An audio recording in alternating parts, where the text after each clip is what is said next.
তো প্রিয় দর্শক, আসুন শুরুতে জেনে নেব আজকের আবহাওয়া সকাল থেকে কেমন থাকবে এবং সারাদিন কোথায় কেমন থাকবে, কোথায় কোথায় ভারী বৃষ্টি, কোন কোন জেলায় হালকা থেকে মাঝারি বৃষ্টি, আর কোথায় কোথায় দমকা হাওয়া বয়ে যাওয়ার সম্ভাবনা রয়েছে। গত কয়েকদিন ধরে যে দুর্যোগপূর্ণ আবহাওয়া সৃষ্টি হয়েছে তার প্রভাব কাটতে না কাটতেই আবার এক নতুন করে আবহাওয়া দপ্তর সূত্রে খবর, বঙ্গোপসাগরে একটা নতুন করে নিম্নচাপ সৃষ্টির পরিবেশ তৈরি হয়েছে এবং এই নিম্নচাপটি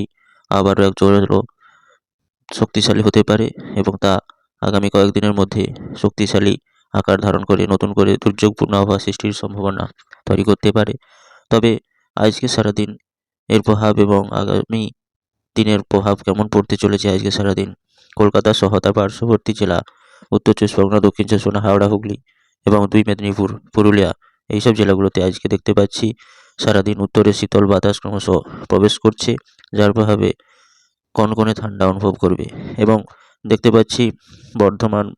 বাঁকুড়া এবং মালদা, মুর্শিদাবাদ সহ উত্তর দিনাজপুর, দক্ষিণ দিনাজপুর এইসব জেলাগুলোতে